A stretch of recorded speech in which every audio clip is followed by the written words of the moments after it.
7절에서 23절까지 말씀입니다. 좀 긴 본문이고 내용도 좀 많습니다. 느헤미야서 4장 7절에서 23절까지. 우리 그 가운데 속에 15절부터 20절까지만 제가 봉독해 올리겠습니다. 우리 대적이 우리가 그들의 의도를 눈치챘다 함을 들으니라. 하나님이 그들의 꾀를 패하셨으므로 우리가 다 성에 돌아와서 각각 일하였는데, 그때로부터 내 수하 사람들의 절반은 일하고 절반은 갑옷을 입고 창과 방패에 활을 가졌고, 민장은 유다 온 족속의 뒤에 있었으며, 성을 건축하는 자와 짐을 나르는 자는 다 각각 한 손으로 일을 하며, 한 손으로는 병기를 잡았는데 건축하는 자는 각각 허리에 칼을 차고 건축하며 나팔 부는 자는 내 곁에 섰었느니라. 내가 귀족들과 민장들과 남은 백성에게 이르기를, 이 공사는 크고 넓으므로 우리가 성에서 떨어져 거리가 먼즉 너희는 어디서든지 나팔 소리를 듣거든 그리로 모여서 우리에게 나아오라. 우리 하나님이 우리를 위하여 싸우시리라 하였느니라. 아멘. 아멘. 느헤미야서 강의 5번째 시간입니다. 오늘 말씀의 제목은 우리 하나님이 우리를 위하여 싸우시리라. 우리 하나님이 우리를 위하여 싸우시리라. 이런 제목으로 말씀을 전하도록 하겠습니다. 전면 비대면 예배가 시작되어서 우리가 참 낯선 예배를 벌써 한 달 넘게 지금 5주째 이렇게 좀 드리고 있는데요. 지금까지는 매주마다 설교할 때 이렇게 얼굴들이 이렇게 하나씩 기억나고, 설교하다가 또 아멘 아멘 여기서 화답하는 그 음성들도 귀에 쟁쟁하고 했는데, 오늘은 예배 드리는 그 모습이 아니라 예배 끝나고 밥 먹는 모습이 그렇게 생각이 나는 거예요. 우리 카페에서 우리 제1남순교 어리선들과 그 다음에 우리 안나의 어르신들 그래서 식사들 하시고, 그리고 식당에서 국작주거 하면서 줄 길게 서서 맛있는 반찬 나오면 더 줄이 길게 서서 이렇게 음식들 또 덜어서 가서 선교회별로 아니면 가족별로 식사하는 그 모습, 그리고 2층에서 우리 유아부 유치부 식사하면서 우리 오남선교회 회원들이 밑에 냄비들 같은 거 다 가지고 와서 국도 떠가고 밥도 퍼가고 막 했던 그 모습이 오늘 왜 이렇게 그리운지 모르겠습니다. 생각해 보니까 우리가 2월 말인가 3월 초에 손진교 권사님 팔순해서 우리 마지막 식사한 거 벌써 7개월이 지났습니다. 7개월 동안 교회에서 밥을 못 먹었어요. 기도해 주시기 바랍니다. 성도들이 같이 모여서 예배하고 같이 모여서 식사하면서 한 주간 또 어떻게 살았는지 떠들고 하는 성도의 교제가 너무너무 그립습니다. 어저께 여러분들에게 긴 문자를 보냈는데 아마도 제대로 전달 안 된 분들이 많이 있을 것 같다는 얘기를 들었습니다.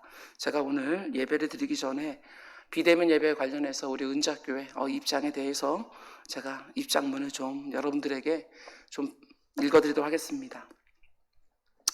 사랑하고 존경하고 너무나 보고 싶은 은작교회 성도 여러분, 오지호 목사입니다.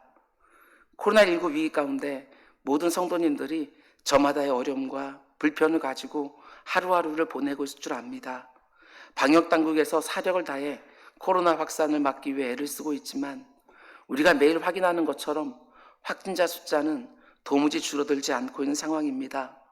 소상공인들의 어려움이 얼마나 심각한지 알기에 일단 사회적 거리가 미미하지만 완화된 가운데 오랫동안 지속된 교회 전면 비대면 예배 역시 교계의 지도자들과 정부 그리고 방역당국의 협의가 그동안 지속되어 왔습니다. 그 결과를 먼저 알려드리고 뒷부분에서 은작교회를 섬기는 담임 목사로서의 결정도 조심스럽게 알려드리려고 합니다. 먼저 우리 교회가 속해 있는 백석총회에서 받은 공지사항입니다. 향후 2주간 모든 공예배는 비대면이 원칙입니다. 20일 오늘 주일부터 예배당 좌석수 300석 이하일 경우에는 최대 20명까지 입장을 허용하고, 예배당 좌석수 300석 이상일 경우 최대 50명 미만으로 입장을 허용하고, 교회 내 다른 예배실이 있는 경우 300석 기준에 따라 중교 예배를 진행할 수 있습니다. 예배당 안에서 준비하는 주일 예배 영상 횟수는 제한이 없으나 예배관 실내 소독, 교회 내 밀집 금지 등은 여전히 유효합니다. 이게 바로 총회에서 받은 공지사항입니다. 그리고 방역당국과 뉴스 보도 내용의 요지도 별반 다르진 않습니다. 마포구청 문화예술과에서 받은 내용은 뉴스 보도와 여러분들이 보신 뉴스 보도와 동일하고요. 은평구청 문화체육과에서 문의해서 받은 내용은 좀 더 구체적입니다. 이렇게 되어 있습니다. 예배는 전과 같이 비대면 예배만 가능하며 비대면 예배는 영상 제작과 송출이 원칙입니다. 비대면 예배를 위한 인력은 예배실 300석 이상은 50명 미만, 예배실 300석 미만은 20명 이내. 우리 총회에서 받은 내용과 그리고 방역당국, 구청에서 받은 내용에 모든 상당 부분은 다 동일했지만 유일한 차이가 있다고 한다면 총회에서 받은 내용은 영상 송출을 위한 최소 필수 인원, 이런 표현이 총회에서 받은 문건에는 없습니다. 그러나 구청에서 받은 문건은 영상 송출을 위한 최소 인원이라는 문구가 분명히 들어 있습니다. 이 해석이 어려웠습니다. 영상 송출을 위한 최소 인원이 도대체 몇 명을 말하는 것인가? 우리 교회는 최소 인원으로 해서 예배 인원과 방송실, 그리고 설교자 이렇게 해서 주일 예배는 7명에서 8명, 그리고 새벽 예배는 딱 3명이서 예배를 지금까지 드려왔는데 영상 송출을 위한 최소 인원이라는 이 문구의 해석을 제가 할 수가 없었습니다. 예배 다른 동료 목사님들도 해석들이 전부 다 달라서 지금까지는 20명 미만으로만 다들 예배를 드리고 있었다는 얘기를 들었습니다. 그런데 한국교회 총연합회 한 교총에서 받은 공지사항 가운데 특이한 점이 하나 있는데 그것은 비대면 예배를 영상 제작과 송출을 위한 필수 인원이라는 문구에 대한 해석이 명확하게 되어 있었습니다. 이렇게 공지사항이 되어 있지요. 비대면 예배 참여 인원의 기준 완화를 통하여 오늘 20일 예배에는 예배당 좌석수 기준으로 300석 이상인 교회는 50명 미만으로 300석 미만인 교회는 20명까지 드릴 수 있습니다. 이는 그리고 해석이 나옵니다. 이 부분이 중요하지요. 예배당에서 제한된 수의 일반 교인들이 드리는 예배를 영상으로 송출하여 전체 교인들이 온라인으로 드리는 예배를 의미합니다. 그러니까 이 안에 20명 내지 50명이 예배를 드리는 그 예배를 영상으로 촬영을 하여 나머지 모든 성도님들은 가정이나 다른 각 처에서 영상으로, 동영상으로 예배를 드리는 것, 이것이 바로 한교총에서 해석한 50명, 20명에 대한 내용이었습니다. 그리고 동일 교회에 다른 예배실이 있을 경우 영상 중계 연결을 통해 예배할 수 있습니다. 그렇다면 교회 예배당이 4개가 있다고 한다면 다 300석 이상이면 200명 정도는 예배를 동시간대에 드릴 수 있다는 얘기가 되는 것이지요. 그런데 이 모든 사항을 정리해 볼 때 20일 주일 예배 때부터 완화된 비대면 예배가 가능한 것으로 해석이 됩니다. 오늘부터지요. 영상 송출 및 제작을 위한 필수 인원 안에 예배위원, 방송실 관계자만 포함되는 것이 아니라 영상에 포함되는 회중석에 앉은 소수의 성도들까지 포함되는 것으로 해석이 됩니다. 그래서 또 몇몇 분들이 저에게 문의를 했어요. 오늘 교회에 와도 되냐고 하고 문의를 하기도 했습니다. 그러나 지금 확진자들이 줄어들지 않고 있고 또 지금 상황에 대하여 일부 교회들의 무책임한 행동이 직간접적인 원인이 되었기에, 그리고 많은 교회들의 묵인이 원인이 되었기에 곧바로 본당 49명, 1층 세미나실에서 19명으로 완화된 비대면 예배를 우리 교회가 시작하는 것은 생명을 지켜야 될 사명과 사회적 책임을 다해야 되는 지역교회 중 하나로서 온당치 않다고 저는 생각을 했습니다. 사회적 거리두기 2.5 단계가 시행되어 전면 비대면 예배가 시작된 지 이미 한 달이 훌쩍 넘었습니다. 담임 목사로서 어떻게든 강단을 지켜서 여러모로 힘겨운 성도님들의 영혼에 힘이 되려고 하는 생각뿐이었습니다. 주일 예배 때 7명에서 8명, 새벽 예배와 수요 예배 때 3명, 설교자와 반주자, 그리고 영상실을 최소로 운영하여 유튜브 온라인 예배를 드려왔습니다. 지난 한 달 동안 속기 대면 예배가 가능한 환경을 허락해달라고 새벽마다 기도해 왔습니다. 그런데 금요일 오후부터 완화된 비대면 예배에 관한 뉴스를 보고 또 총회로부터 문건을 받고 얼마나 감사했는지 모릅니다. 그러나 그날 밤 많은 생각도 하고 또한 새벽에 교회 오자마자 기도하는 가운데 하나님이 제게 굳은 마음과 또한 평안함을 허락해 주셨습니다. 다음과 같이 결정사항을 말씀드리겠습니다. 분명히 아쉬워하는 분도 계실 것이고 저와 다른 생각을 가진 분도 분명히 계실 것입니다. 그러나 이렇게 결정을 내리게 된 담임 목사의 마음을 헤아려 주시기를 부탁을 드립니다. 은주학교의 모든 예배는 지금과 동일한 방식으로 추석 연휴가 끝나는 10월 4일 주일까지 최소 인원으로 현행대로 온라인 비대면 예배를 유지하겠습니다. 50명, 20명 등 완화된 비대면 예배가 아니라 영상 송출을 위한 최소 인원 문구 그대로 주일 예배 7명에서 8명, 새벽 예배와 수요 예배 3명으로 온라인 예배를 계속해서 드립니다. 확진자 숫자가 안정된다는 전제하에, 방역 당국의 지침이 새로 나온다는 전제하에 10월 5일 새벽 예배부터 완화된 비대면 예배로 전환하고 이어지는 10월 11일 주일 예배부터 오전 7시 예배를 신설하여 여러분들을 초대하도록 하겠습니다. 은자교회 모든 성도님들이 성전 예배당에 모여 함께 예배하고 싶은 마음이 간절합니다. 총회 입장이나 정부나 방역당국의 입장 그리고 이웃들의 시선보다도 하나님이 무엇을 기뻐하실지만 생각을 했습니다. 부디 담임 목사의 결정을 이해해 주시고 각자의 처소에서 속히 대면 예배를 드릴 수 있는 상황을 허락해 달라고 기도해 주시기를 부탁을 드립니다. 2020년 9월 19일 담임 목사 오재호 올림. 우리 잠시 기도하고 말씀 듣기를 원합니다. 하나님, 모든 환경 가운데 속에 속히 이 자리에 그것이 완화된 2단계에서 50명 숫자가 제한되든지 어찌되든지 함께 예배할 수 있는 여건들을 점점 열어달라고 우리 하나님 앞에 기도합시다.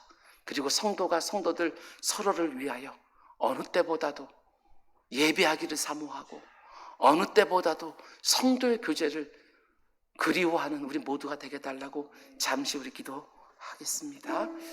사랑이 많으신 아버지 감사합니다. 순간순간 분별하는 게 너무너무 어렵습니다. 하나님의 뜻이 어디 있는지 아버지 하나님 판단하는 건 너무나도 어렵습니다. 예배를 생명처럼 여기는 게 어느 목사가 다르겠습니까? 모든 목사들이 예배를 생명처럼 여기고 예배 한 번을 제대로 드리기 위하여 모든 것들에 집중하여 오늘까지 어떤 목사가 안 왔겠습니까? 다 마찬가지인데 아버지 하나님 사랑하는 성도님들 지키고 아버지 하나님 이웃들 아버지 하나님 지키고 그것이 아버지 하나님 교회가 마땅히 해야 될 일인 줄 알고 이런 결정을 내렸습니다. 공의를 사랑하고 인자를 사랑하고 아버지 하나님 이것이 우리들의 아버지 하나님 예배의 주일사오니 아버지 하나님 그것을 감당하는 우리 모두가 되게 해주십시오. 하나님이 기뻐하시는 제사는 공의를 사랑하고 인자를 사랑하고 하나님과 함께하는 행하는 것이라고 분명히 말씀해 주셨습니다. 내 주 아버지 하나님 비록 이 자리에 사랑하는 성도들이 함께 모여서 화답하며 예배할 수 없지만 그러나 영적으로 화답하며 또 예배 드리려고 합니다.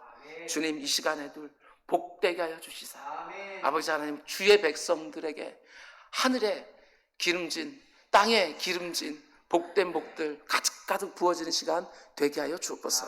이 모든 말씀 예수님의 이름으로 기도드렸습니다. 아멘. 한 가지 더 추가해서 제가 여러분들 보내드린 문구에는 없었지만 그래도 다시 한번 말씀드립니다. 매년 명절을 앞두고 제가 광고를 드립니다. 절대로 담임 목사에게 선물 명절 선물 가져오지 마시라 하고 제가 꼭 광고를 드립니다. 그래도 굳이 선물을 가져오시는 분들이 계시는데 올해는 다시 한번 더 분명히 말씀드립니다. 절대로 선물 보내지 마시기 바랍니다. 특별히 택배로 이렇게 벌써 제가 광고를 늦게 해서 2분이나 벌써 선물을 보내주셨어요. 다들 올해는 절제하는 게 좋겠습니다.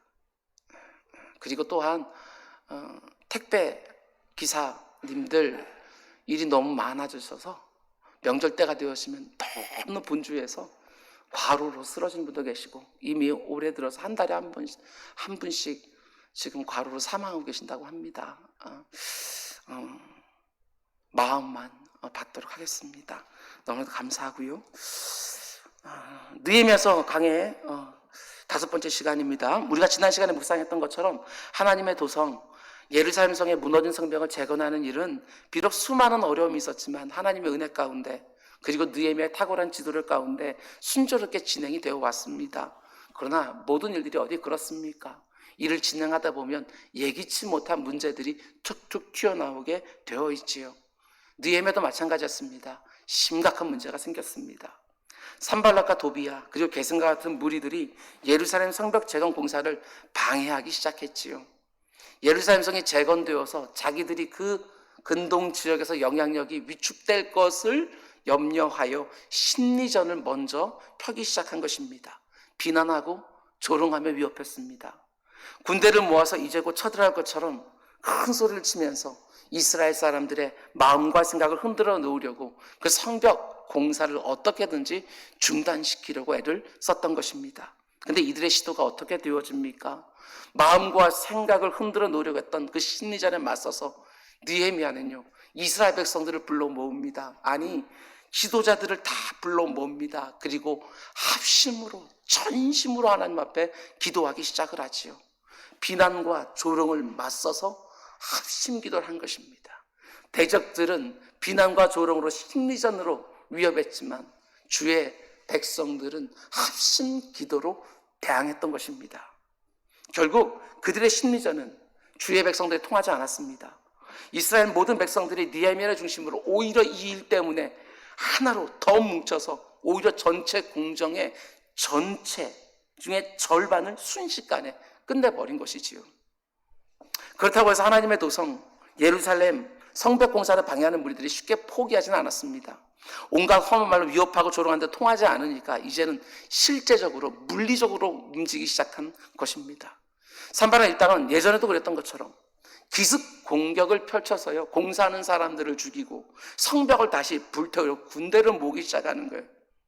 오늘 본문을 보면 그 일대 모든 민족들이 다 한 덩어리가 되어서 공동 전선을 핀 것처럼 보입니다. 7절 말씀 보면 산발락과 도비야와 아라비아 사람들과 암몬 사람들과 아스돗 사람들이 예루살렘 성에 중수되어 그 허물어진 틈이 메꾸어져 간다음을 듣고 심히 분노하였다.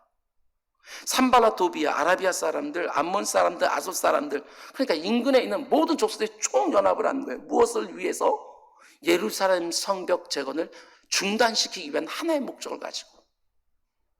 지도를 좀 보면은요 이게 바로 느헤미야 대적들이 위치한 지역인데 이스라엘 예루살렘 지역을 딱 가운데 놓고 산발락 군대가 북쪽과 서쪽으로 그리고 도비야의 군대가 동쪽에서 그리고 게셈의 군대가 남쪽에서 예루살렘 성을 포위해서 지금 들어오는 상황인 거예요.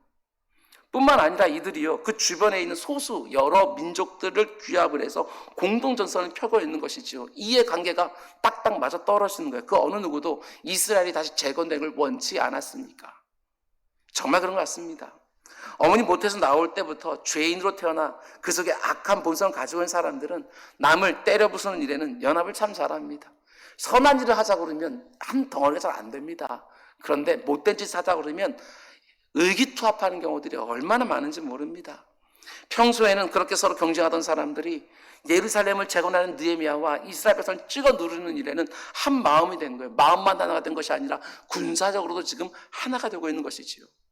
마치 예수님이 공생의 사역을 할 때 그렇게 앙숙이었던 바리새인들과 사두개인들이 한 마음이 되어서 예수님을 죽이려고 했던 것과 똑같습니다. 바리새인과 사두개인들은요 결코 하나가 될 수 없는 사람들입니다. 신학적인 내용들이 너무너무 달라요. 세상을 보는 시각도 완전히 다릅니다. 그리고 로마 제국과 어떤 관계를 맺는지 그 방법도 완전히 달라요.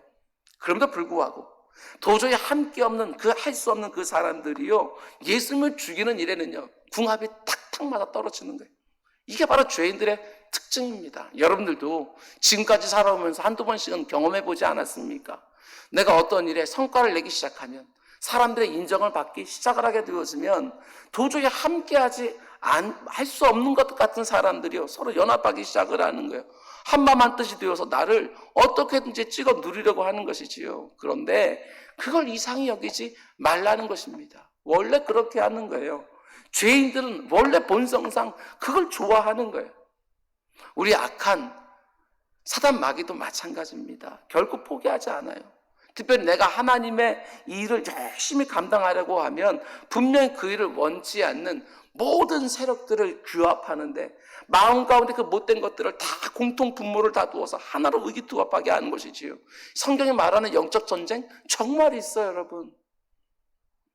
절대로 나를 공격하는 그 세력들은요 쉽게 그것을 포기하고 멈추지 않습니다. 처음에는 심리전으로 내 마음의 생각을 그냥 흔들어 놓으려고 하지만, 그러나 그것이 통하지 않으면 포기하는 것이 아니고 더 실제적이고 더 노골적으로 이제 물리적인 행동을 직접적으로 시작하는 것이죠. 산발랏 일당이 지금 그렇게 하고 있다는 것입니다.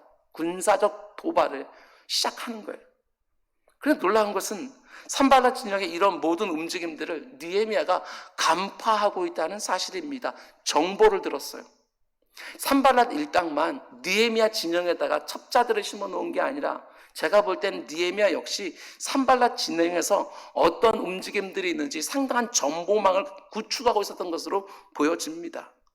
말씀 묵상하면서 저와 여러분에게도 이게 정말 필요하지 않을까 생각을 했습니다.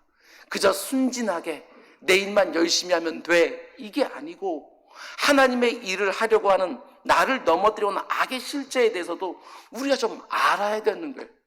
악한 사단 마귀가 어떻게 내가 하나님의 일을 하려고 할 때 찍어 누리려고 하는지, 내 주변에 있는 우리 인생들의 악한 본성이 어떤 것들인지, 뉴스를 보고 TV나 영화를 볼 때도 아이들이 좋아하는 음악 하나를 듣는다 할지라도 그 속에 담겨져 있는 이 시대를 향한 악한 세력들의 의도와 움직임을 간파할 수 있어야지요. 공중권세를 잡았다고 하지 않습니까? 이 세상 풍조를 가지고 주의 백성들을 넘어뜨리려고 한다고 우리가 고백하지 않습니까? 그렇다고 한다면 깨어 있어야죠. 그렇다고 한다면 우리 성도들이 좀 더 똑똑해져야지요. 공부도 좀 해야 되는 거 아니겠습니까? 너 없이 내 일만 열심히 하면 돼, 이게 아니고 그냥 성벽만 쌓는 것들이 아니라 대적들의 움직임도 간파할 수 있어야지요. 어떤 분이 말한 것처럼 거룩한 지성, 이것이 우리에게 정말 필요하지 않겠습니까? 거룩한 지성이요. 영성도 필요하지만 우리에게 지성도 분명히 필요한 거예요. 시사적인 이슈들을 성경적인 시각으로 볼 수 있는 눈도 반드시 있어야 되는 것들이고, 문화, 예술, 철학 어느 것 하나 그냥 나오는 게 아니에요. 거기에 영적인 백그라운드가 다 있는 거예요. 거룩한 지성을 가지고 시대 속에 흐르고 있는 영적인 메시지를 읽어낼 수 있는 똑똑이들이 되어야 된다는 사실입니다. 악한 사단 마귀가 이상 풍조를 가지고 얼마나 교묘하게 우리를 공격합니까? 정신 똑바로 차리고 있지 않으면 나도 모르는 사이에 물들어 있는 거예요. 영적 분별력이 없으면 가정과 교회 안에도 우리 자녀들 안에도요 이생의 질서와 방식이 들어와서 견고한 성을 어느샌가 쌓아놓는 거예요. 여러분, 저는요 저와 여러분이 이렇게 혼란한 시대를 살아가며 우리 주변을 둘러싸고 있는 악의 실체를 정확하게 파악하고 이 시대를 향한 하나님의 기뻐하시고 온전하시고 선하신 뜻이 무엇인지 분별해내는 거룩한 지성의 성도들이 다 될 수 있기를 주님의 이름으로 축원을 드립니다. 느헤미야는 다 보고 있었어요. 산발랏의 음모를 다 보고 있었어요. 그래서 어떻게 합니까? 산발랏이 이 땅에 군사적 도발에 맞서서 아주 적절한 조치들을 취하는 것을 보게 되었습니다. 그런데 이때 느헤미야가 취하는 조치들을 보게 되었으면 그 순서, 그 패턴이 아주 동일해요. 이때까지 우리가 느헤미야를 보았지만 느헤미야는요 동일한 패턴을 우리에게 보여줘요. 우리가 지금까지 본 것처럼 느헤미야가 문제를 만나기만 하면 제일 먼저 뭘 하지요? 가장 먼저 하나님 앞에 나아가 무릎부터 꿇어요. 기도부터 먼저 해요. 문제를 만나기만 하면. 우리가 보았던 말씀들을 보게 되었지만 자기 동생 하나니가 예루살렘에 갔다가 돌아와서 예루살렘 폐허가 된 그 예루살렘 성벽에 대한 얘기를 다 해줬잖아요. 자기 동족들이 얼마나 비참하게 살고 있는지 쭉 얘기하니까 느헤미야가 가장 먼저 어떻게 해요? 그 자리에 털썩 무릎부터 꿇어요. 그리고 무려 넉 달이나 금식하며 울부짖으며 하나님 앞에 기도하기 시작하지요. 아닥사스다 왕이 네 얼굴에 수색이 왜 있느냐? 무슨 일이 있느냐? 하고 자초지종 물어볼 때 그때도 어떻게 합니까? 느헤미야가 먼저 짧게지만 간단하게 기도하는 거예요. 그리고 나서 하나님께 주신 지혜를 가지고 담대한 마음을 가지고 조목조목 정말 지혜롭게 우리가 본 것처럼 하나하나 말하기 시작하지요. 결국 아닥사스다 마음을 돌려서 예루살렘 성벽을 재건할 수 있도록 총독으로 발령받게 되어지잖아요. 예루살렘 성에 도착해서 와서 보니까 성벽만 무너진 것이 아니라 이스라엘 백성들, 유대인들의 마음도 다 무너져 있거든요. 그들을 어떻게 일으켜 세울 수 있는지 가장 먼저 뭐예요? 기도부터 또 먼저 하는 거예요. 똑같아요. 기도부터 먼저 해요. 이건 습관이에요. 그의 영적인 패턴인 것이지요. 저와 여러분들도 문제를 만났을 때 이 모습을 반드시 몸에 배이게 해놓으셔야 되는 거예요. 이게 습관과 패턴이 되지 않으면 문제를 만났을 때와 기도하러 무릎 꿇는 시간이 길면 길수록 그 가운데 오만 가지 일들이 벌어지기 시작해요. 악한 사단마귀가 내 마음을 얼마나 힘들게 해서 함부로 말하게 해서 주변 사람들과 관계를 더 엉망이 되어지고 잘못된 결정 판단을 하면서 나중엔 더 많은 대가들을 치러야지 그 일을 수습할 수 있는 일들. 문제가 하나였었는데 내가 기도하는 시간까지 너무나 기가 보니까 문제가 2개로 3개로 4개로 막 늘어난 경우도 얼마나 많은지 몰라요. 여러분, 순발력이 필요해요. 기도의 순발력. 문제가 생기기 시작하면 그 가운데 온전히 분별해 바로 하나님 앞에 나가서 기도하는 거 그대로 두지 마시라고요. 뿐만 아니라 9절 말씀 보면 우리가 우리 하나님께 기도하며, 여기서 우리의 말 또 쓰지 않습니까? 지난 시간에 본 것처럼 느헤미야가 또 백성들의 지도자들을 다 불러먹고 또 함께 합심하여 전심으로 하나님 앞에 기도하는 거예요. 이것도 느헤미야의 패턴이에요. 우리도 살아가면서 이런저런 문제를 만났을 때 이거는 내가 골방에 훅 들어가서 혼자서 부르짖어 기도할 내용들이 있지만 그것은 분별하는 거예요. 이건 내가 혼자 감당하는 것이 아니라 기도의 동역자들과 함께 기도 제목들을 나누고 함께 기도할 것이라는 거. 느헤미야는 그걸 안 것이지요. 그래서 어떻게 합니까? 사람들을 다시 불러 모아놓고 합심해서 다시 기도하기 시작을 하는 거예요. 여러분, 이것도 우리의 패턴이 될 수 있어야 돼요. 혼자 기도할 때도, 그 다음에 주변에 있는 기도의 동역자들과 함께 연합해서 합심하여 기도할 때도 분별하여 그리하셔야 돼요. 여러분, 그러나 우리가 놓치지 말아야 되는 것이 있습니다. 이게 바로 느헤미야의 탁월한 부분인데요. 합심해서 함께 전심으로 기도하고 나서 야, 이제 됐다. 하나님이 어떻게 이제 응답해 주는지 한번 지켜보자. 이렇게 하지 않는다는 사실입니다. 물론 그렇게 될 때가 분명히 있지요. 아무것도 안 하고 가만히 있어서 오늘날 너희를 위하여 행하시는 하나님의 구원을 봐야 될 때가 분명히 있어요. 그러나 지금은 그게 아니라는 것을 느헤미야가 분별한 것입니다. 제가 생각할 때는 느헤미야가 이스라엘 지도자들과 함께 합심하여 기도할 때 하나님께서 그에게 특별한 지혜를 주지 않으셨을까 생각을 합니다. 그래서 기도가 끝나자마자 실제적인 조치들을 취하는 것을 보게 되어져요. 본문 9절 말씀을 다시 보세요. 우리가 우리 하나님께 기도하며, 그리고 그 다음에 어떻게 하지요? 그들로 말미암아 파수꾼을 두어 주야로 방비하게 했다. 기도하면서 동시에 파수꾼을 뽑아서요, 주야로 24시간 경계를 하게 했다는 것입니다. 이게 놀랍지요. 왜 놀랍다고 말하느냐? 꼭 그런 것은 아니지만 이런 경우 정말 많이 봅니다. 기도를 열심히 하는 분들은요, 일을 잘 못하고, 일을 열심히 하는 사람은 기도를 안 하는 그런 경우들이 너무나 많아요. 그런데 여러분, 그게 아닙니다. 느헤미야를 보면 일과 기도, 그 둘 중에 어느 하나 놓치지 않아요. 그가 문제를 해결해가는 모든 패턴 안에는 그 안에 기도도 있고요, 이런 일도 다 담겨 있는 거예요. 기도에 전념하고 파수꾼을 세우고 기도와 일, 그 어느 하나도 저와 여러분도 소홀히 하지 않기를 주님의 이름으로 축원을 드립니다.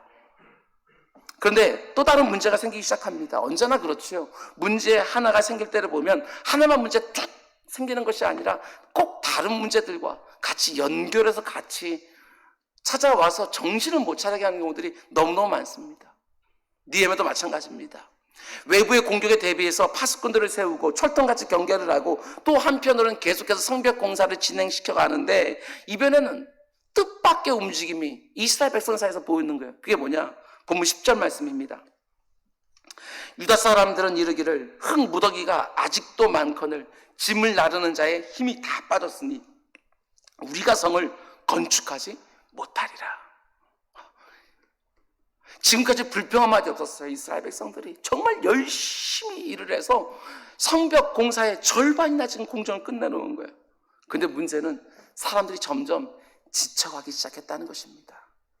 특별히 유다 지파 사람들 하면 이스라엘 12지파 가운데 장자지파 아닙니까? 그런데 이 사람들부터 먼저 흔들리기 시작하는 것을 보게 되었습니다. 뭐라고 말하지요?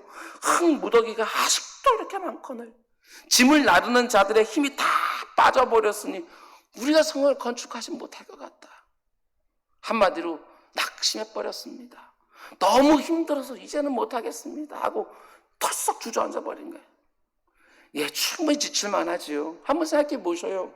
무거운 돌들이 묻혀있는 땅을 계속해서 그 딱딱한 땅을 파헤쳐야 되는 것이고 또 땅을 판 흙은 또 계속해서 밖으로 빼야 되는 것이고 땅에 묻혀있는 무거운 돌들을 또 계속 끄집어서 밖으로 꺼내야 되는데 요즘같이 포크레인이나 불도저가 있는 것도 아니고 일일이 사람들이 밧줄로 묶어서 끌어올려야 되는 것이잖아요. 이 작업들이 너무 힘들었던 것이지요. 모르긴 몰라도요, 여기저기에서 날마다 크고 작은 안전사고들이 일어났을 거예요. 거기다가 무너진 성벽을 다시 세워야 되는 곳이 제가 이미 말씀드린 것처럼 그냥 평지가 아니에요. 가파른 경사가 있는 상중턱 언덕에다가 성벽을 지금 짓고 있는 것이지요. 그냥 맨몸으로 올라가도 굴러떨어지기 쉬운 그 가파른 산 중턱에서요 아주 무거운 돌들을 땅을 파서 찾아내야 되는 것이고 밧줄로 묶어서 끌어올려야 되는 것이고 일일이 정으로 다듬어야 되는 것이고 여러 사람들이 함께 끌어올려야 되는 것이고 성벽을 쌓아놓은 일이 정말 고된 일인 거예요. 거기에 또 위험하기까지 하잖아요. 지금 이런 상황입니다. 소수의 인원으로 이 힘든 일을 한 절반쯤 하고 나니까 이젠 정말 지쳐버린 거예요. 근데 앞으로 더 해야 되는 일들을 생각하니까 정말 앞이 깜깜하지요. 아니 이렇게 일이 많이 남아있는데 이거 언제 다 하나 힘들어서 못하겠다. 지난주에 본 것처럼 성벽이 절반이 다 올라가면 너무나 기뻐했는데 동시에 남아있는 또 절반을 보니까 그냥 맥이 푹 빠져버리는 것이죠. 이런 생각들이 가장 큰 책임감을 가지고 있었던 유다 지파 사람들 시작하여 모든 이스라엘 백성 사이에 퍼져가기 시작했다는 것입니다. 무슨 일이든 마찬가지 아닙니까? 처음에는 모두가 다 힘을 내서 쭉쭉 일을 진행시키지만 중간쯤 되면 지치는 사람들이 여기저기서 하나둘씩 나오게 되어져 있는 것이지요. 성실하게 일하던 사람들도 누군가가 지쳐나가 떨어지면 더 일들이 많아지기 때문에 또 지치기 시작하는 것이고요. 지금까지 힘을 다해 성벽체험 공사를 하던 사람들의 마음이 어느 순간부터 막막해졌다는 것입니다. 한마디로 공사에 고비가 찾아온 거예요. 고비가. 생각해보면 이스라엘 백성들이 지난 수십 년 동안 성벽을 다시 재건하려고 시도했던 것이 한두 번이 아닙니다. 그런데 그때마다 번번이 실패했던 이유가 뭐냐? 다른 건 아닙니다. 그것이 무엇이든지 간에 고비들이 찾아왔겠죠. 근데 그 고비를 넘지 못해서 거기서 중단하고 거기서 중단했으니까 아직까지 수십 년이 지나도록 지금 느헤미야는 52일 동안 다 완성해버린 그 성벽 공사지만 그 고비를 넘지 못했기 때문에 지금 수십 년 동안 그렇게 방치된 채로 수치를 당하면서 했던 것 아니겠습니까? 고비를 못 넘은 거예요. 지금 내가 무슨 일을 하고 있든지 거기는 반드시 여러분 고비들이 있지 않겠습니까? 그냥 고비가 아닙니다. 고비들이에요. 고비들. 이 고비만 넘으면 되는 것이 아니라 또 다른 고비가 이내 나타나는 거예요. 근데 중요한 게 무엇이지요? 이번 고비를 넘으면 다음 고비가 나타날 때까지 그래도 진보가 있는 거예요. 이게 중요한 거예요. 또 고비냐 이게 아니고 넘으면 또 그 다음 고비까지 또 진보가 하게 되어지는 거예요. 요즘 코로나19 가운데 정말 심각한 고비를 만난 분들이 정말 많습니다. 여러분 가운데 속에 정말 심각한 내 인생의 고비를 만난 분들도 있을 것입니다. 너무나 힘들고 너무나 어렵고 너무나 버거운 것은 누구나 다 마찬가지지만 우리 믿는 사람들은 그 좀 더 다른 무엇인가 하지 않겠습니까? 내 힘으로는 이제 끝났구나 하고 손 놓고 싶지만 하나님이 계시잖아요. 우리에게는. 우리는 하나님 계시잖아요.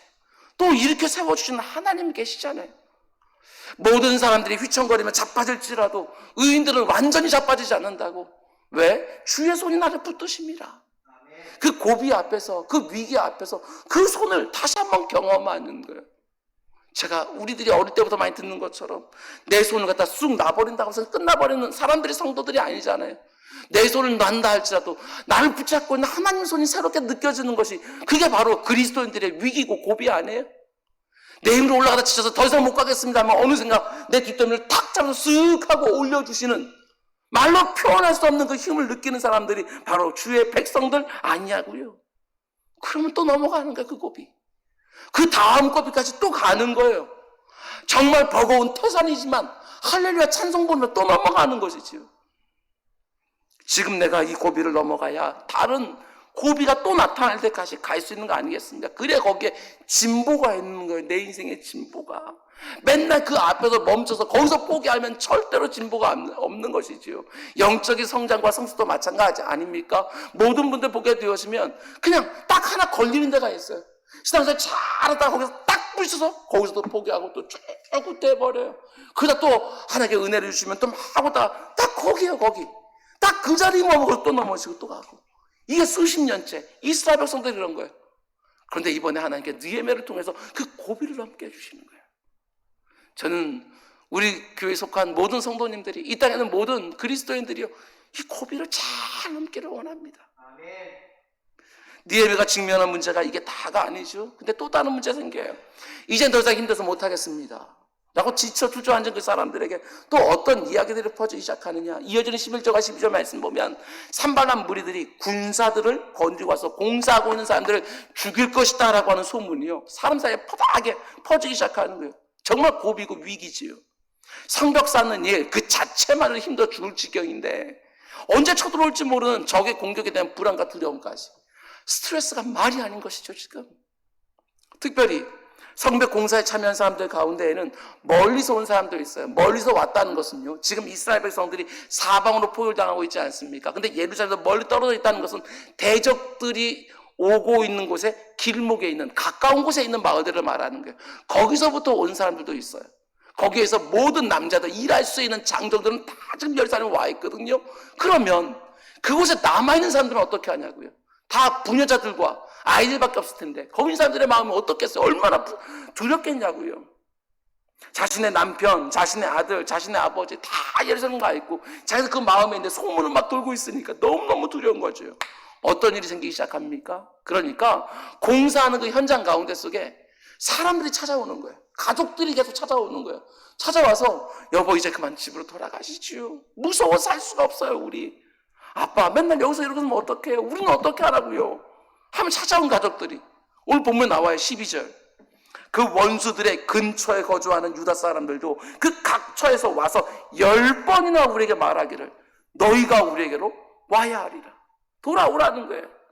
가족들이 찾아와서 이렇게 10번이나 사정사정을 하거든요. 그러면 그 공사 현장에 있었던 아버지들, 남편들 어떻겠어요? 마음들이 육체적인 피곤도 아주 그냥 너무 극심하고 거기에다가 공격에 대한 두려움도 있지요. 거기다가 남겨진 가족들의 염려까지 정말 힘이 들지요.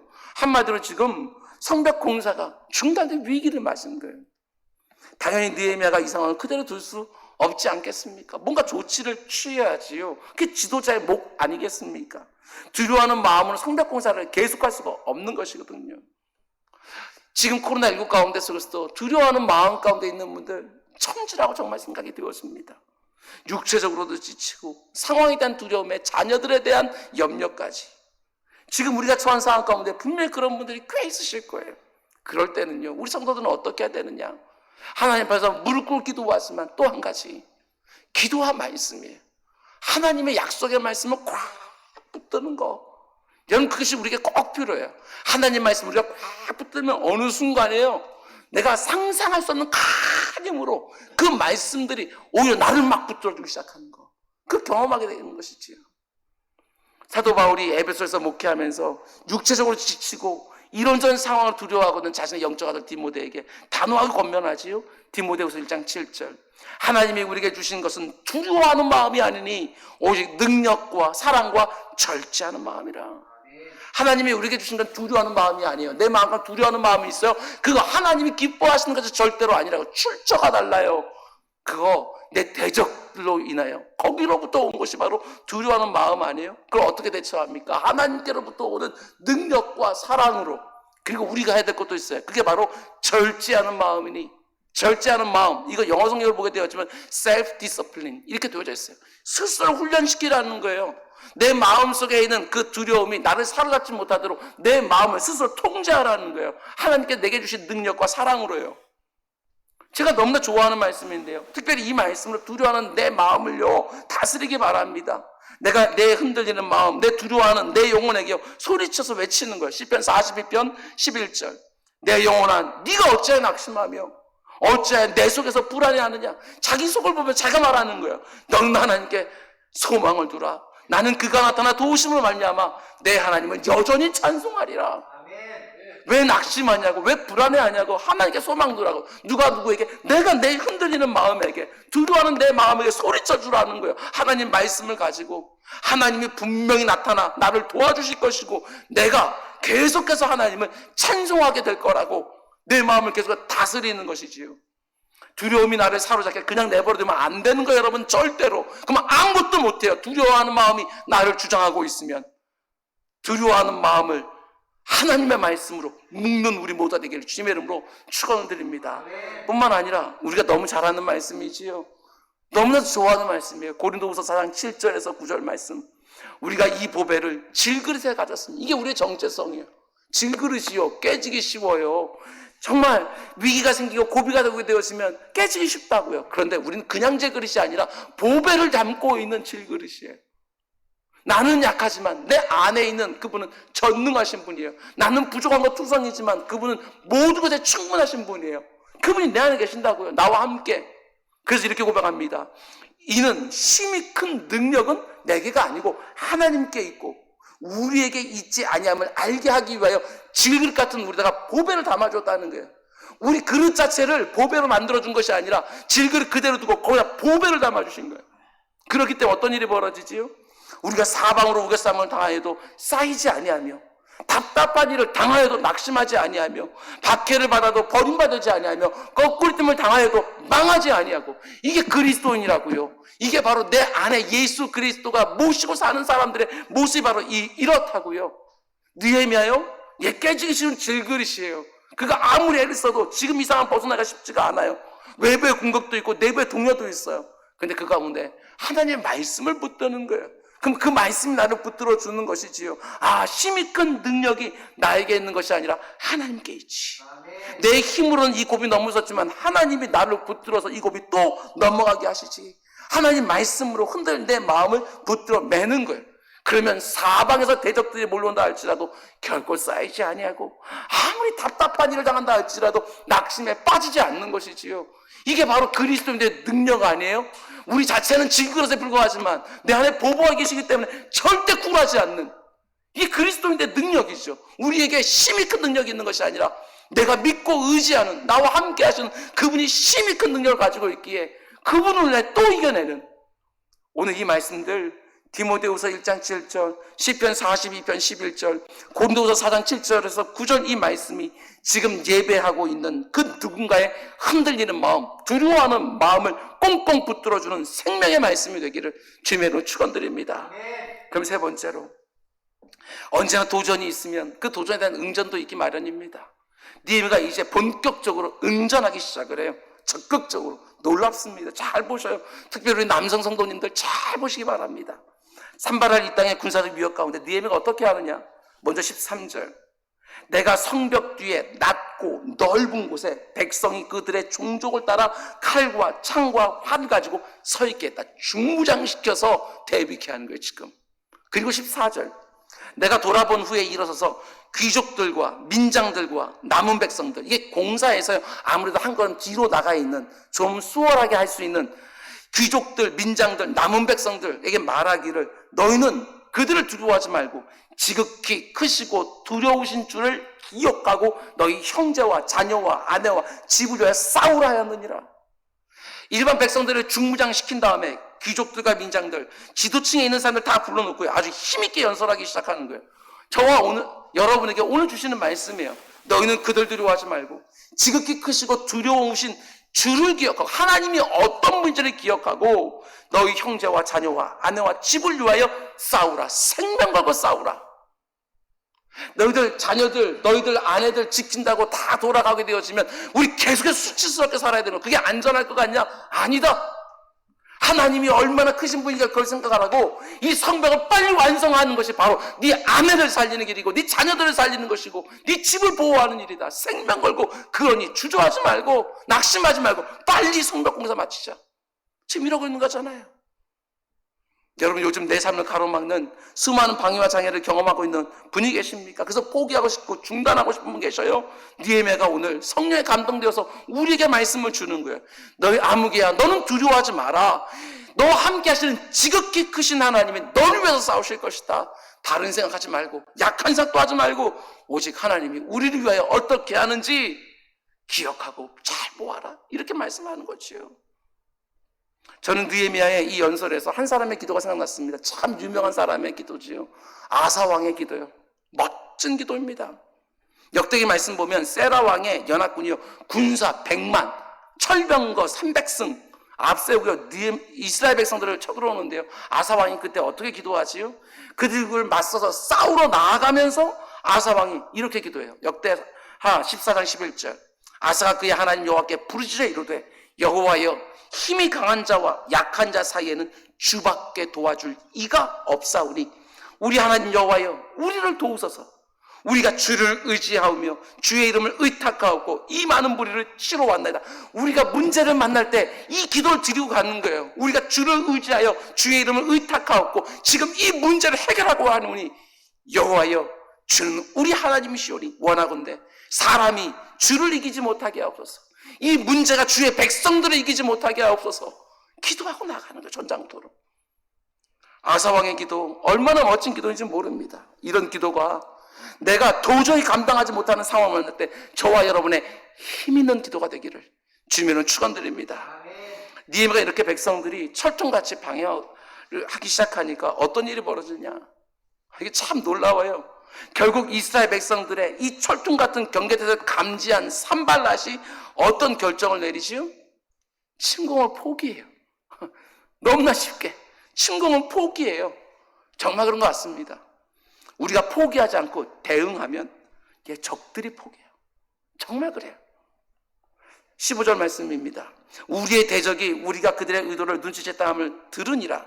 하나님이 그들의 꾀를 패하셨으므로 우리가 다성에 돌아와서 각각 일하였는데 산발란 일당들이 보니까요 이스라엘 백성들의 경계가 너무나도 삼엄한 거예요. 이스라엘 백성들이 다 직무장을 하고요 24시간 경계를 서고 있어요. 이전하고는 너무너무 달라요. 자기들이 지금까지 봐왔던 이스라엘 백성들이 아닌 거예요. 빈틈이 보이질 않는 거예요. 그래서 어떻게 합니까? 예루살렘 성벽 공사를 갖다가 중단시키려고 했던 그들이요 오히려 공격을 중단해요. 우리가 중단하지 않으면 그들이 중단하게 되어 있어요. 마치 여러분 종이 호랑이와 같아요. 악한 사단 마귀들 나를 죽이려고 하는 그 모든 세력들이요 마치 종이 호랑이와 같다고요. 내가 정신을 바짝 차리고 하나님 앞에 나가 전심으로 부르짖고 또 내가 할 수 있는 모든 것들을 최선을 다해서 다 준비하고 있고 하나님의 말씀은 나를 잘 무장하고 있으면 아무리 나를 해하려고 하는 대적들도요 함부로 공격하지 못해요. 그러나 우리가 약한 모습을 보이기만 하면 거침을 달려도 물어뜯기 시작하는 거예요. 모든 것을 엉망으로 만들어 놔요. 그러나 하나님 말씀으로 무장하고 기도로 똑바로 서 있고 대비를 철저하고 있으면 그들이 포기해요. 그들이 떠나갑니다. 절대로 약한 모습 보이지 마시기 바랍니다. 그 누구에게도 얕아 보이지 마시라고 우리 그리스도인들이 히브리서 기자가 말하는 것처럼 그 죽음을 앞두고 있었던 그 초대교회 성도들이 이렇게 말해요.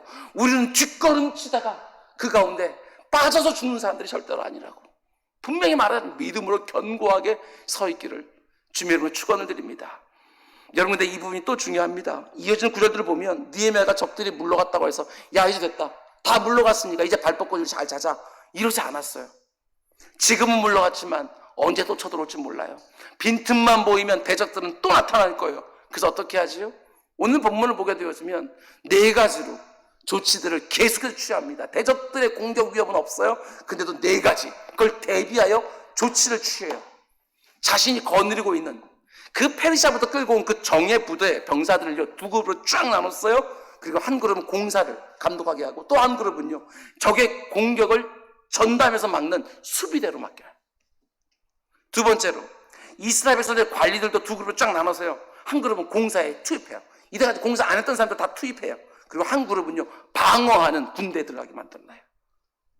세 번째로 이 부분이요 느헤미야서가 보여주는 한결같은 메시지고 우리가 꼭 봐야 되는 메시지인데요, 모든 백성들에게 칼과 삽을요 동시에 붙잡게 만들어요. 한 손으로는 칼을 잡고 한 손으로는 삽을 잡게 해서요 만약의 사태에 대비하게 되는 거예요. 경계도 서고 공사도 하고. 이게 전부가 아니에요.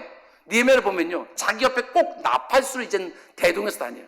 그러면서 성벽을 쭉 순찰하다가 낌새가 좀만 이상하게 되어지면 거기서 나팔을 크게 불면 이스라엘 백성의 공사를 멈추고요 다 그곳으로 몰려드는 거예요. 나팔소리가 나는 곳으로. 그래서 적은 군사들 가지고도 많은 대적들을 효과적으로 막을 수 있도록 그렇게 느헤미야가 모든 조치를 한 거예요. 우리식으로 말하면 3중 4중으로요 안전책 대비 체육을 다 만들어 놓은 거예요. 탁월합니다. 그런데 여기서 진짜 중요한 게 있어요. 이렇게 철저하게 대비하고 있지만 느헤미야의 모습을 딱 보면 이 부분이 정말 중요합니다. 자기가 3중 4중으로 대응책을 잘 만들어 놓았지만 그것을 믿고 의지하는 것처럼은 보이지 않아요. 잘 준비해서 철저히. 근데 그걸 의지하는 것 같지는 않다고요. 이게 중요하다고요. 느헤미야가 사람들에게 뭐라고 말하는지 잘 들어보시기 바랍니다. 20절. 너희는 어디서든지 나팔 소리를 듣거든 그리로 모여서 우리에게 나오라. 그 다음이 핵심이에요. 우리 하나님이 우리를 위하여 싸우시리라. 이게 분명한 거예요. 아니 이 정도 철저하게 대비하고 있으면 얼마든지 스스로 싸워도 대적들의 공격을 막아낼 수 있을 것 같은데 느헤미야의 신앙 고백은 아주 분명해요. 우리 하나님이 우리를 위하여 싸우시리라. 이게 분명하지요. 전쟁은 오직 하나님께 속한 것이니. 이 고백이 분명한 거예요. 다윗이 그 거인 골리앗 장군에게 막 돌멩이를 흔들며 달려가면서도 소리쳤던 신앙 고백이 무엇입니까? 사무엘상 17장을 보면 또 여호와의 구원하심이 칼과 창에 있지 아니함을 이 무리에게 알게 하리라.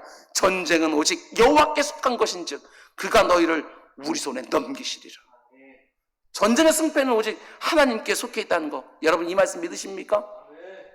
반드시 믿으셔야 됩니다. 이 말씀 믿어져야 우리가 하나님 의지하고 기도할 거 아니냐고요. 잠언서 21장 31절은 분명히 말합니다. 우리가 너무 유명한 구절이지만 다시 한번 새겨놓으세요. 이 부분과 관련해서 너무나 중요한 말씀이에요. 싸울라를 위하여 마병을 예비하거니와 이김은 여호와께 있느니라. 다시 한번 읽어드립니다. 싸울라를 위하여 마병을 예비하거니와 이김은 여호와께 있느니라. 여러분 싸울라를 위하여 반드시 마병을 예비하라는 거예요. 하나님이 내게 주신 건강, 지혜, 실력 다 사용해서 싸울라를 위해서 마병을 잘 예비해 놓으라는 거예요. 그러나 내가 아무리 철저하게 준비했다 할지라도 중요한 게 뭐지요? 이김은 여호와께 있느니라. 이게 핵심인 거예요. 근데 우리는 이 말씀을 제대로 받지를 못해서 늘 보게 되었지만 양분되어지는 거예요. 마병을 잘 예비해 놓았으면 하나님께 기도 안 해요. 돈도 많이 쌓아놓고 실력도 많이 쌓아놓고 내가 할 수 있는 것들이 너무너무 많으면 마병이 잘 예비되어 있으면 기도를 잘 안 하는 거예요. 하나님이 안 도와줘도 얼마든지 내가 승리할 수 있는 것처럼. 또 어떤 분들은요 기도를 열심히 하는데 가만 보면 싸울라를 위하여 마병을 예비를 안 해놔. 이게 왜 이렇게 양분이 되지요? 느헤미야가 탁월한 것은 제가 이 부분을 계속해서 말씀드리는 거예요. 마병을 예비해야지요. 싸울라를 위하여 대비해 놓는 거예요. 철저하게 느헤미야처럼 대비해 놓아요. 그러나 신앙 고백은 분명해요. 아무리 내가 많이 예비해 놓았다 할지라도 하나님이 도와주지 않으시면 내가 절대로 이길 수 없다. 이기는 오직 여호와 하나님께. 이걸 인정하는 것이 믿음인 거예요. 여러분, 저와 여러분이 싸울라를 대비해서 최선을 다해서 마병을 잘 준비해 놓되 실력도 쌓고 자격증도 따고 언어도 준비하고 상호 관계도 맺고 체력도 갖추고 기술도 배우고 다 경험도 쌓고, 그러나 승리를 주시는 분은 오직 하나님이라고 고백하면서 믿음으로 싸우는 하나님의 전사들 될 수 있게 주님의 이름으로 축원드립니다. 그럼 이제 마지막으로 21절 23절 말씀인데요, 이 부분이 참 눈물겨워요. 잘 보면 볼수록 눈물겨워요. 제가 한번 읽어드리겠습니다. 우리가 이같이 공사하는데 무리의 절반은 동틀 때부터 별이 나기까지 창을 잡았으며, 그때 내가 또 백성에게 말하기를 사람마다 그 종자와 함께 예루살렘 안에서 잘지니 밤에는 우리를 위하여 파수하겠고 낮에는 일하리라 하고 나나 내 형제들이나 종자들이나 나를 따라 파수하는 사람들이나 우리가 다 우리의 옷을 벗지 아니하였으며 물을 기르러 갈 때에도 각각 병기를 잡았느니라. 잘 보세요. 21절. 동틀 때부터 별이 보일 때까지. 이 편 기가 막히지 않아요? 우리 식으로 말하면 이른 새벽부터 아주 늦은 밤까지 손에 창을 들고 성벽 공사를 하는 거, 삽을 가지고. 22절. 사람마다 돌아가면서 집에 안 들어가고 그냥 예루살렘에 잠을 자면서요, 밤에는 파수하고 낮이 되면 성벽 공사를 해요. 그냥 놓으면 자는 거 아니겠어요? 성벽 공사는 그 자리에 잠을 자는 거예요. 집에도 안 가고. 23절. 잠을 잘 때도 그냥 옷을 입은 채로. 잠을 잘 때도 마치 5분 대기조처럼 언제 전쟁을 치르러 그 쏜새같이 나갔을 때 준비를 다 하고 잠을 자는 거예요. 어때요? 참 눈물겨운 하루하루 아닙니까? 너무너무 바쁘고 너무너무 힘들었을 거예요. 우리 가운데에도 정말 눈물 날 정도로 바쁘게 사시는 분들 수락합니다. 특별히 요즘 1인 2역을 하고 1인 3역, 4역까지 다 하면서 낮에는 일하고 밤에는 파수하고 할 일이 왜 이렇게 많은지, 그 많은 일들도 낯설기만 하고.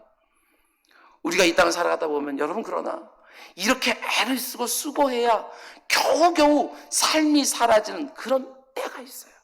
그렇죠? 정말 한 손에는 칼을 쥐고 또 한 손에는 삽을 들어야 되는 그럴 때가 정말 있어요. 그러나 우리가 절대로 잊지 말아야 될 것은 뭐냐? 이런 눈물겨운 상황이요, 일평생 계속되는 게 아니라고요. 그럴 때가 있는 거예요. 이스라엘 백성도 마찬가지입니다. 이렇게 죽을 때까지 산 게 아니잖아요. 단 52일 동안만 이렇게 산 거예요. 단 52일 동안만. 52일 금방 쓱 하고 지나가요. 아무리 힘들고 아무리 어렵고 아무리 눈물이 난다 할지라도요, 다 끝날 때가 있어요. 지금 우리가 코로나로 이게 지금 몇 개월째입니까 도대체? 8개월째. 이러고 있는 거 8개월째. 어느 누구도 예상하지 못하고 어느 누구도 이렇게 길 거라고 생각도 못했을 거예요. 아니, 앞으로도 언제 끝날지도 모르겠어요. 올해 말이면 어떻게 뭐 약이 나오니, 어쩌면 내년도까지, 내년 말에도, 아니 전생에 다 하려고 하면 그 이유가 되고, 아니 매년마다 얼마나 많은 얘기들이 많은지 몰라요. 근데 중요한 게 뭐지요? 끝날 때가 있어요. 코로나19도 끝날 때가 있어요. 다른 또 전염병이 올지 모르겠지만 코로나19 끝날 때가 또 있어요. 우리 전체 인생도 마찬가지예요. 우리가 80년 살든 90년 살든 100년 살든 120년 그 이상 산다 할지라도 우리가 장차 하나님 나라에 들어가게 될 그 영원이라는 시간만 생각하면 얼마든지 지금요 견디고 버티고 감당할 수 있지요. 고작해야 120년 150년, 아니 200년 된다 할지라도 그거 못 견디겠어. 영원한 시간이 기다리고 있는데 경점과 같이요. 이거 생각하면요, 예, 한 손에 칼, 한 손에 삽, 그거 그냥 들고 살 수 있어요. 가지고 그냥 옷 입고 맨날 잠잘 수도 있어요. 영원토록 이렇게 사는 거 아니니까. 이 땅에 사는, 그것도 잠깐만 그렇게 사면 되니까. 여러분, 일꾼과 전사, 그거 어떤 놓치지 마시기 바랍니다. 하나님이 내게 주신 일이라면 결코 포기하지 않고 끝까지 감당하는 거예요. 그렇게 살다 보면 하나님은 언젠가 내 이름 안 부르겠어요? 사랑하는 아무개야, 이제 그만 올라와라. 때가 됐으니까. 그럼 그때 내가 너무나 그리워하던 그날로 싹 들어가서 내가 너무나 사랑하는, 얼굴 한번 보고 싶었던 그 주님과 대면하면서 먹고 마시고 쉬고 안식하는 거죠 뭐. 여기서는 좀 바쁘고 분주하게 살고 힘들게 산다 할지라도 아이 거기서 영원토록 안식할 건데 여기서는 그렇게 살면 되잖아요. 우리 집사람이 저한테 항상 말하는 것처럼 메뚜기도 한철이라고, 당신이 언제까지 그러고 있을 것 같냐고 이렇게 얘기하는 것처럼 한때 나중 되게 되어지면 이렇게 소리쳐서 설교도 못할 거예요. 내가 달려가야 될 길을 다 마치고 사도 바울처럼 내가 끝까지 믿음을 지키고 의의 면류관을 바라보면서 주님이 너무나 기뻐하면 환한 얼굴 나를 맞아줄 것을 기억하면서, 우리 주님 두 팔 벌려 착한 얼굴로 나를 맞이해 주지 않겠어요?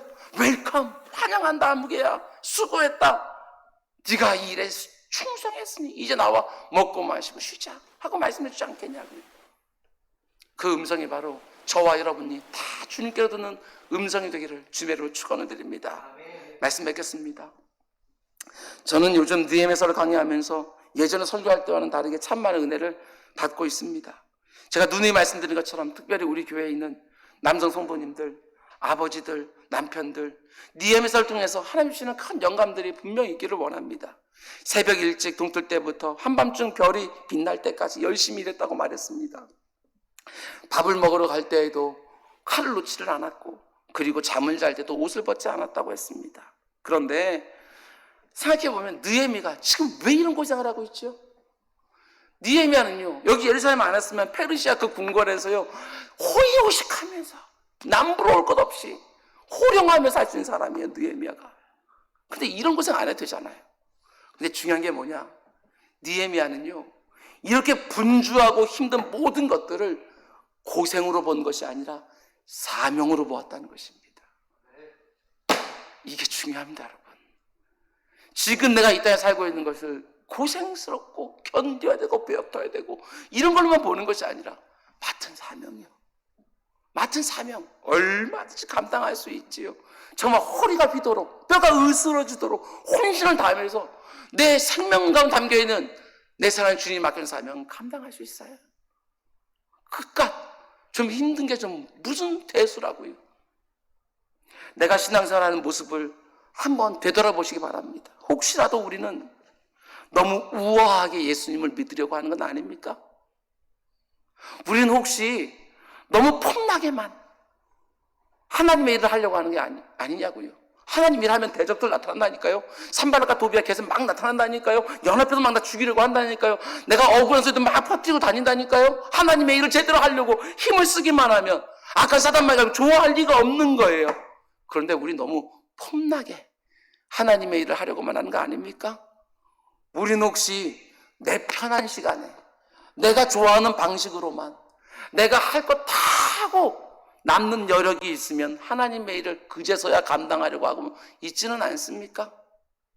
아니, 단 한 번밖에 살 수 없는 인생이고 단 한 번밖에 할 수 없는 헌신인데 정말 허리가 휘도록 뼈가 으스를 정도로 하나님 영광과 그 나라를 위하여 기가 막힌 헌신 한번 드리며 살고 싶지 않습니까? 코로나19로 모든 사람들이 육체적인 피곤함과 내에 대한 두려움에 가족들에 대한 염려로 힘겹게 살아갑니다. 그럼에도 불구하고 성도들의 입술에는 아주 분명한 고백이 있어야 됩니다. 내 하나님이 나를 위해서 싸우시리라. 이 고백이 흔들리면 다 무너져요. 뚝방 무너졌으면 쫙 무너져요. 내 하나님이 나를 지키시리라. 내 하나님 나를 보호하시라. 내 눈에 보이지는 무너진 성벽이지만 그러나 하나님이 다시 세워주시리라. 이 믿음이 있어야 흔들리지 않고 또 이 고비 넘어가는 거예요. 하나님이 내게 반드시 이김을 줄 줄 믿고 마병 준비합시다. 바쁘고 분주해야 되는 마병도 준비하자고요. 하나님 내게 이김을 주실 거예요. 내가 준비해 놓은 거 정말 효력 있게 사용하시는 그때들이 정말 있으실 거예요. 한 손에 칼, 한 손에 삽 들죠 뭐. 옷 입고 자죠 뭐. 그리고 또 열심히 또 그냥 나팔 울리면 또 뛰어가서 또 싸우죠 뭐. 그래도 그거 잠깐 그렇게 사는 거예요. 무너진 성전, 무너진 신앙, 무너진 생벽 세우는 일에 하나님이 찾으신 일꾼들이 있습니다. 그게 바로 저와 여러분 될 수 있기를 주님의 이름으로 축원드립니다. 기도하겠습니다.